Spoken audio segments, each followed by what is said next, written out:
Hello, good afternoon students. Last lecture में हम motion under gravity पढ़ रहे थे और जितने भी हमने चीज़ें पढ़ी थी उसमें हमने एयर की रेजिस्टेंस को निगलेक्ट किया था। हमने ये माना था कि एयर की रेजिस्टेंस नहीं है। आज हम एक दो क्वेश्चन वो करेंगे जिसमें एयर रेजिस्टेंस भी होती है। ये क्वेश्चन बहुत ज़्यादा नहीं पूछा जाता, नीट में तो बिल्कुल भी नहीं पूछा जाएगा। जेई में पूछा जा सकता है ये चीज़, और वो भी एडवांस में जाके। ठीक है, तो उस चीज़ को हम थोड़ा सा कवर कर लेते हैं कि अगर एयर रेजिस्टेंस है जो वो कंसिडर की जाए तो माहौल क्या होता है, तो चीज़ें कैसी होती हैं। ठीक है, तो एयर रेजिस्टेंस की बात कर रहे हैं हम। Air resistance, air resistance. Suppose मान लीजिए ये मेरा क्लाउड है। ठीक है, क्लाउड्स हैं, बादल, ये क्लाउड्स हैं। और मान लीजिए कि ये 2 किलोमीटर ऊपर है अर्थ से। ठीक है, ये अर्थ से 2 किलोमीटर ऊपर है, मतलब 2000 मीटर ऊपर है अर्थ सरफेस से। ये अर्थ है मान लीजिए।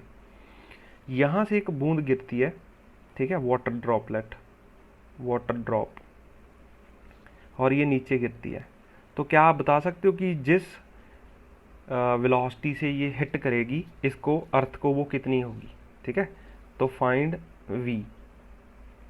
ठीक है, आपको वी बताना है।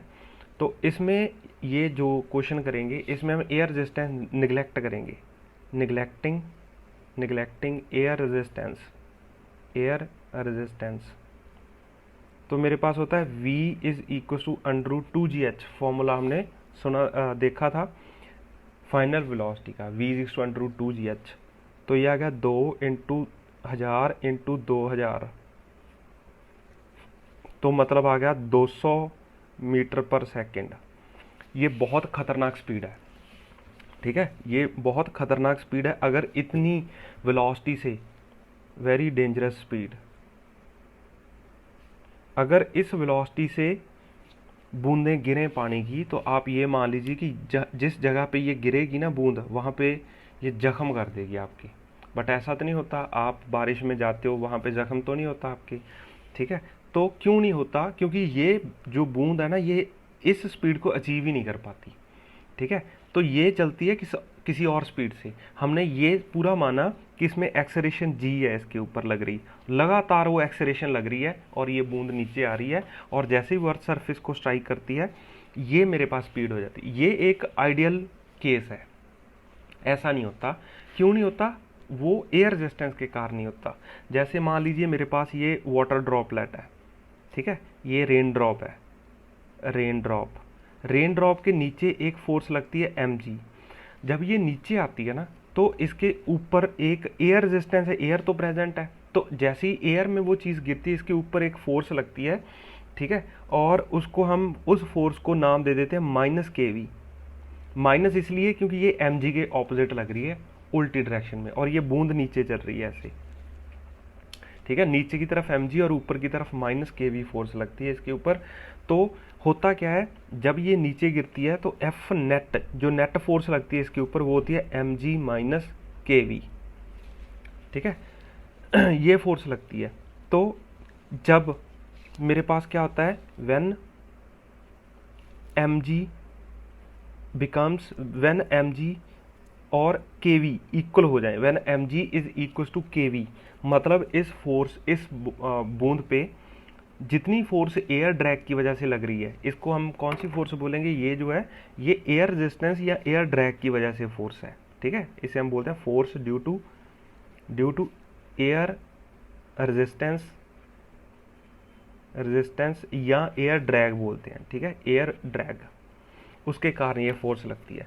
तो जब ये फोर्स बराबर हो जाती है नीचे और ऊपर, ठीक है, जैसे जैसे ये आप आगे जाके ना अपने फ्लूइड्स चैप्टर में हम इसको ध्यान से पढ़ेंगे। ठीक है, तो वहाँ पे हमें ये इस चीज़ के बारे में पढ़ेंगे कि ये फोर्स क्यों लगती है, कैसे लगती है, किधर लगती है। अब के लिए सिर्फ आप ऐसे बोलिए, आप ऐसे समझिए कि जैसे कोई चीज़ नीचे गिरती है तो एयर रेजिस्टेंस के कारण ऊपर फोर्स लगती है इसके। ठीक है, ऊपर का मतलब ये है कि जिस डायरेक्शन में बॉडी मूव करती है, इससे ऑपोजिट डायरेक्शन में फोर्स लगती है, सिंपली। तो जब ये दोनों बराबर हो जाएंगी तो क्या होगा, यहाँ पे एक्सेलेरेशन आएगी, जो नेट एक्सेलेरेशन, ए नेट बिकम्स 0। तो इस पे एक्सेलेरेशन नेट बॉडी पे लगेगी नहीं। ठीक है, क्यों नहीं लगेगी? क्योंकि ऊपर और नीचे वाली फोर्सेस इक्वल होगी। Then drop will move with constant speed, constant speed. ठीक है, क्योंकि ये देखिए अभी आपको ये चीज़ें समझ आनी चाहिए कि हमने पढ़ लिया है सारा कुछ। बॉडी पे, इस बॉडी पे, इस ड्रॉप पे कोई फोर्स नहीं लग रही, कोई फोर्स नहीं लग रही, इसका मतलब एक्सेलेरेशन नहीं है, क्योंकि फोर्स ही तो होती है, force is mass into acceleration. तो अगर उसके उसके पास एक्सेलेरेशन नहीं है तो फोर्स नहीं है, अगर फोर्स नहीं है तो बॉडी, मैंने आपको बताया था, कांस्टेंट स्पीड से चलती है। ठीक है, जैसे मैंने आपको पहले भी शायद समझाया होगा कि मान लीजिए एक कार है, यहाँ पे ये कार चल रही है, तो जितनी फोर्स ये इंजन लगा रहा है, इंजन के द्वारा लगाई गई फोर्स, और यहाँ पे रेजिस्टेंस के द्वारा लगाई गई फोर्स, ठीक है, सरफेस की जो रेजिस्टेंस है, एफ आर रेजिस्टेंस, अगर ये दोनों फोर्सेस इक्वल हो जाएं, मतलब जितनी इंजन फोर्स लगा रहा है आगे की तरफ जाने के लिए और उतनी ही रेजिस्टेंस प्रोड्यूस हो रही है अर्थ सरफेस से, तो ये बॉडी कांस्टेंट स्पीड से चलेगी। ठीक है, ये बॉडी कांस्टेंट स्पीड से चलती है, क्योंकि इस पर नेट फोर्स जीरो है। अगर नेट फोर्स जीरो है तो एक्सेलरेशन जीरो है, और आपने पढ़ा है कि एक्सेलरेशन जीरो है तो वेलोसिटी में चेंज नहीं आता, तो कांस्टेंट वेलोसिटी से चलती है ये चीज़। तो ये जो जब ये दोनों बराबर हो जाएंगे तो drop will move with constant speed and this is called terminal velocity. ये इंपॉर्टेंट टर्मिनोलॉजी है, this is called terminal velocity. इसे हम टर्मिनल वेलोसिटी बोलते हैं, कि बूंद है जो वो टर्मिनल वेलोसिटी अचीव कर लेती है, इसीलिए इस स्पीड से नहीं वो गिरती, इससे बहुत कम स्पीड पे वो नीचे आती है। ठीक है, यहाँ से एक बार मैं फिर बताता हूँ आपको। इस इक्वेशन को मैं ऐसे लिख सकता हूँ, M A is equal to M G minus K V. तो जब ए ज़ीरो हो जाती है तो M G is equal to K V हो जाता है। ठीक है, तो बॉडी टर्मिनल वेलोसिटी अचीव कर लेती है। तो ये जो वी टी है, वी टर्मिनल, उसकी वैल्यू कितनी आएगी इस इक्वेशन से? ये आ जाएगी मेरे पास एम जी अपॉन के। तो ये मेरी बॉडी टर्मिनल वेलोसिटी के साथ आती है, वी टी का मतलब है टर्मिनल वेलोसिटी। तो इतनी ही स्पीड से बॉडी चलती है, ना कि ये स्पीड। ठीक है, this is called terminal velocity. ठीक है, यहाँ पे कांस्टेंट स्पीड मान लीजिए, वेलोसिटी मान लीजिए, क्योंकि स्ट्रेट लाइन में चलता है तो स्पीड और वेलोसिटी सेम है। ठीक है, इसलिए आपके जो ऊपर बूंदें गिरती हैं वो इस स्पीड से आपको स्ट्राइक नहीं करती, इस स्पीड से स्ट्राइक करती हैं। ठीक है, इसीलिए ऐसे थोड़ी है कि बारिश होगी तो ऐसे ये तो बंदे ही मार देगी। ठीक है, ऐसे तो नहीं होता कि जैसे बारिश आ गई तो लोग जख्मी हो गए, मर गए, ऐसे तो नहीं होता। इसलिए नहीं होता क्योंकि वहाँ पे एयर ड्रैग एक्ट करता है। ठीक है, तो अगर हमारे पास क्वेश्चन आ जाए, find general equation for velocity of rain drop, तो आपको जनरल इक्वेशन लेनी है रेन ड्रॉप की। ये तो तब की कहानी है ना जब ये एक्सेलरेशन ज़ीरो हो जाएगी ये, बट उससे पहले या उसके बाद किसी भी समय की एक जनरल इक्वेशन लेनी है। तो मुझे पता है that F net is equal to M G minus K V, ये मेरे पास इक्वेशन है। एम इसको क्या लिख सकता हूँ, M A is equal to M G minus K V. देखना यहाँ पे इंटीग्रेशन वगैरह के आपको फंडे आने चाहिए।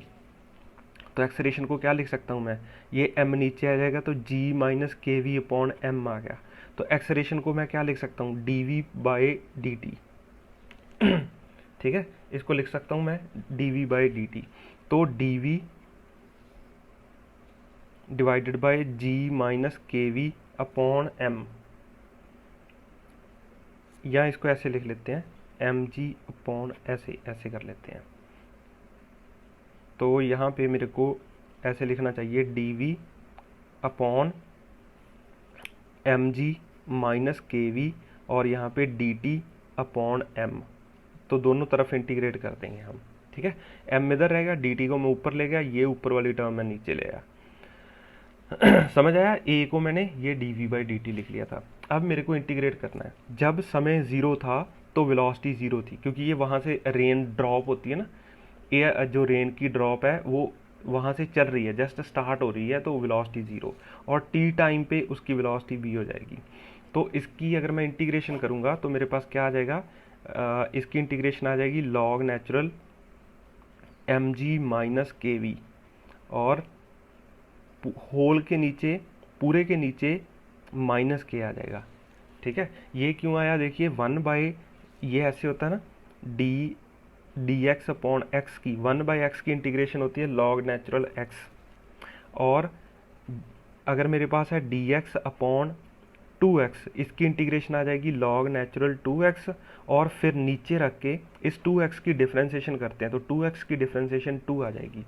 ऐसे ही ये mg माइनस के वी, तो इसकी वैल्यू आ जाएगी mg माइनस के वी, और इस पूरी की डिफरेंशिएशन नीचे करूंगा तो mg तो कांस्टेंट टर्म है, क्योंकि dv के साथ कर रहे हैं तो सिर्फ v ही वेरिएबल है, तो इसकी जगह तो 0 आ गया, और kv माइनस kv की जगह माइनस के आ गया, तो इसकी जो वैल्यू आ जाएगी वो आ जाएगी t/m। और फिर हम इसमें अपनी वो लिमिट पुट करेंगे, इसमें लिमिट पुट करनी है हमें v और 0, और इसमें हम पुट करेंगे t और 0। तो k को तो मैं इधर ले आता हूँ, तो मेरे पास आ गया लॉग नेचुरल, एक तो आ गया mg माइनस के वी, और फिर मैं 0 भी पुट करूँगा इसमें, तो वो मेरे पास आएगा लॉग नेचुरल mg माइनस 0। ठीक है, तो ये आ गया, और इधर है जो वो मैं इसको ऐसे लिख लेता हूँ minus K T upon M,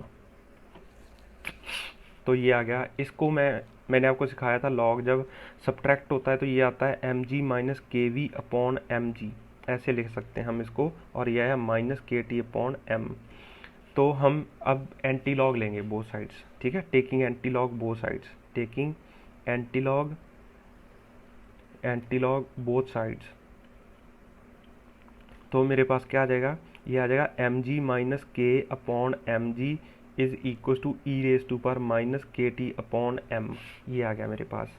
ठीक है, तो mg minus K upon mg, तो अब मैं mg को इधर भेज देता हूँ, मेरे को चाहिए v की टर्म में, ये के वी था इसके साथ। ठीक है, तो ये तो mg को मैं इधर भेज देता हूँ, तो मेरे पास आ गया mg minus K V is equal to mg into E raise to power minus K T upon M. तो अब मैं इस टर्म को इधर ले आता हूँ, के वी को इधर ले जाता हूँ, तो mg minus mg E raise to power minus K T upon M is equal to K V. ठीक है, तो ये v की वेलोसिटी क्या आ गई, v की वैल्यू क्या आ गई, v is equal to mg into mg upon K 1 minus E raise to power minus K T upon M, ये मेरे पास टर्मिनल वेलोसिटी का फॉर्मूला आ गया। ठीक है, ये टर्मिनल वेलोसिटी का फॉर्मूला नहीं है, ये वेलोसिटी का फॉर्मूला है किसी भी समय पे। ठीक है, velocity of drop at any time T. ठीक है, ये किसी भी समय पे ये वेलोसिटी होती है। और अगर मान लीजिए मैं t इज इक्वल टू 0 की बात करता हूँ, at t is equal to 0। ठीक है, जब जैसी ड्रॉप स्टार्ट हुई थी तो इसकी वेलोसिटी क्या होती है, वेलोसिटी इसकी 0 होती है उस वक्त। ठीक है, and t is equal to 0 पे वेलोसिटी 0 है। देखिए जहाँ इसमें अगर मैं t की वैल्यू 0 पुट कर दूँ, ठीक है, तो E raise to power minus 1, E raise to power minus 1 क्या आ गया मेरे पास, अगर मैं t को 0 पुट कर दूं तो ई रेज टू पर 0, सॉरी ई रेज टू पर 0 कितना आ जाएगा 1। ठीक है, हमने पढ़ा है कि किसी भी कांस्टेंट की वैल्यू अगर 0 हो तो वो 1 होता है, तो ये 1 माइनस 1, तो ये पूरी टर्म 0 हो जाएगी, इसलिए ये वेलोसिटी 0 हो जाएगी। And at t is equal to infinity, ठीक है, t is equal to infinity put करूंगा तो E raise to power minus infinity का मतलब हो गया 1 by E raise to power infinity, तो 1 डिवाइडेड बाय बहुत बड़ी टर्म इज इक्वल टू 0। ठीक है, तो ये टर्म 0 हो जाएगी, तो वेलोसिटी है जो वो उसकी वैल्यू क्या आ जाएगी mg बाय k। ठीक है, तो ये इक्वेशन है आपके लिए, जो जनरल इक्वेशन है उसको हमने ड्राइव किया। ड्राइव कैसे किया, जो हमने कन्वर्जन पढ़ी थी उसकी हेल्प से इसको ड्राइव किया। देखना आप आगे जाके कन्वर्जन्स बहुत हेल्प करेंगी, अगर आपने वो ढंग से करी हैं तो आपको बहुत फ़ायदा पहुंचाने वाली हैं वो कन्वर्जन्स। ठीक है, तो ये आ गया। अब हम इसका ग्राफ भी एक ड्रॉ कर लेते हैं। ठीक है, छोटा सा ग्राफ होता है इसका, तो ग्राफ उसका अभी तो आपको शायद समझ भी नहीं आएगा ये ग्राफ कैसे बन गया, बट फिर भी आप एक बार देख लीजिए। ये ग्राफ ऐसे होता है, ये टाइम है, ये वेलोसिटी है। ठीक है, तो टाइम t इज टू 0 पे इसकी वेलोसिटी क्या थी, 0। तो ओरिजिन से स्टार्ट हो रहा है ग्राफ, और फिर ये एक्सपोनेंशियल ग्राफ है, ठीक है, e का ग्राफ है। तो e का ग्राफ ऐसे बढ़ता है, ऐसे ऐसे। तो ये vt है, ठीक है, ये vt को टच कर जाता है धीरे धीरे धीरे धीरे, ठीक है, इन्फिनिटी पे जाके। तो ये है जो वो vt को रिप्रेजेंट करता है, ये जो vt है, ठीक है, ऐसे। तो ये एडवांस लेवल पे ये चीज़ आती है, ये पूरी की पूरी। और नीट के लिए ये चीज़ें नहीं पूछी जाती जनरली, हम इतना कुछ नहीं करते, वो ये तभी करते हैं जब हमें वो पूछा जाए एयर ड्रैग के बारे में या एयर रेजिस्टेंस के बारे में पूछा जाए। अब इससे आगे भी चलते हैं, करते हैं। जब चीज़ें ऊपर जाती हैं, ठीक है, तो ऊपर जाते वक्त जब ये एयर ड्रैग लगता है, ठीक है, तो कैसे बिहेव करता है एयर ड्रैग, और वो सारी चीज़ें अब हम करेंगे, ठीक है। जैसे मान लीजिए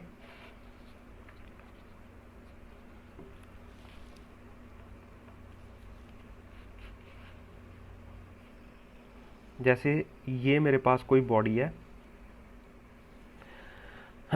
एक चीज़ और आपने नोट की होगी, जितने भी क्वेश्चन किए हैं हमने मास नहीं लिया बॉडी का, ठीक है, उस चीज़ से फ़र्क नहीं पड़ता कि कितने मास की बॉडी है, ठीक है। तो ऊपर जा रही है, मान लीजिए इसकी इनिशियल वेलोसिटी u है, और चलते चलते कहीं किसी जगह पे इसकी वेलोसिटी ऊपर v होगी। अगर ऊपर v वेलोसिटी से जा रही है तो नीचे इसके mg लग रहा है, और एयर ड्रैग है जो वो भी नीचे की तरफ लगेगा, तो वो kv नीचे की तरफ आ जाएगा, ठीक है। क्योंकि जब ये ऊपर जाएगी तो एयर इसको पीछे धकेलने की कोशिश करेगी, तो एयर ड्रैग इस डायरेक्शन में लगेगा, तो ये एयर ड्रैग है, ठीक है, ये एयर ड्रैग है, एयर ड्रैग या एयर रेजिस्टेंस है।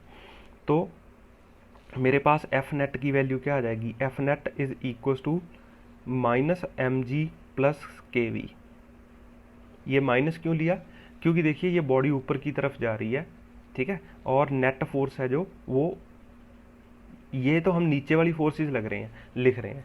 तो अगर ये ऊपर जा रही है बॉडी, तो ऊपर की तरफ फोर्स लग रही है, ठीक है। तो जो नेट फोर्स है वो इन दोनों फोर्सेस के ऑपोजिट डायरेक्शन में लग रही है।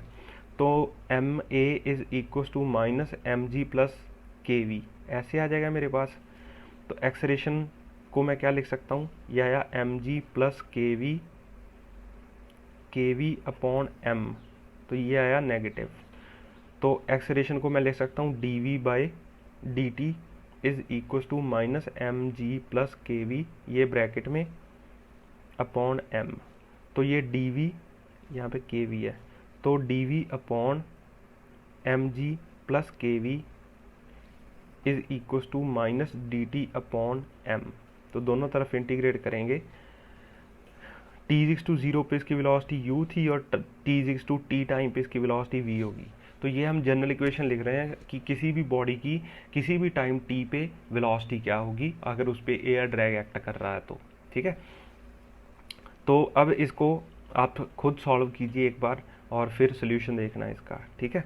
तो 1/x की इंटीग्रेशन होती है log natural M G plus K V, और नीचे इसके k आ जाएगा, पॉजिटिव k, क्योंकि इस बार हमने पॉजिटिव k लिया है। और ये इसके लिमिट्स हैं u और v, और यहाँ पे आ जाएगा माइनस टी बाई एम, और इसके लिमिट्स हैं 0 से t। तो अगर मैं इसको सॉल्व करता हूँ फर्दर, तो ये आ जाएगा log natural M G plus K V minus log natural M G plus K U, ठीक है। और k को मैं इसको इधर ले आऊँगा, तो आया minus K T by M. देखिए अगर ये लॉग में ही होता ना, अगर ये सिर्फ इसके नीचे होता, लॉग के एल एन के नीचे ना होता, तो मैं इसको इधर नहीं लेके आ सकता। ये तो पूरे का पूरा इसके नीचे है। दो चीज़ें होती हैं, log natural X by two और log natural X whole divided by two. इसमें मैं टू को मूव नहीं कर सकता, इसमें मैं मूव कर सकता हूँ, ठीक है। तो ये चीज़ है, जैसे आपने sine theta divided by to and sine theta by two, इसमें अंतर है दोनों में, ठीक है। यहाँ पे एंगल के साथ 2 है, और यहाँ पे पूरे साइन थीटा के नीचे 2 है। इस 2 को मैं फ्रीली मूव कर सकता हूँ, अगर जैसे y है तो मैं 2y कर सकता हूँ, इसमें अगर ये y है तो 2y नहीं मैं कर सकता। वही चीज़ हो रही है यहाँ पे, ये k नीचे था तो मैं k इधर ले गया, तो मैं इसको लिख दूंगा log natural M G plus K V upon M G plus K U is equal to minus K T by M. तो taking antilog both sides, taking antilog both sides, antilog both sides, तो मेरे पास आ जाएगा M G plus K V upon M G plus K U is equal to E raise to power minus K T by M. तो अब मैं इसको इधर ले जाता हूँ, M G plus K V is equal to M G plus K U into E raise to power minus K T by M, ऐसे आ गया। तो v की वैल्यू लेनी है मेरे को, तो K V is equal to M G plus K U into E raise to power minus K T by M minus M G. ठीक है, तो v की वैल्यू क्या आ गई, v की वैल्यू आ गई M G plus K U E raise to power minus K T by M minus M G upon K, ये v की वैल्यू लेनी थी सॉरी, तो ये k आ गया। तो ये जब चीज़ें ऊपर जाती हैं और एयर ड्रैग को हम कंसिडर करते हैं तो ये उसकी वैल्यू होती है किसी भी टाइम t पे वेलोसिटी v। ठीक है, होप आपको ये चीज़ें समझ आई होंगी। और पूरी कैलकुलेशन थी आज, मैथमेटिकल कैलकुलेशन थी इसमें। तो कल से हम अपना नया टॉपिक स्टार्ट करेंगे, ग्राफ्स। ठीक है, तो तब तक के लिए अगर इससे पहले वाली किसी भी चीज़ में कोई प्रॉब्लम है तो प्लीज़ आस्क मी, मुझे मैसेज कीजिए, मैं आपको सोल्यूशन दे दूंगा। ठीक है, थैंक यू।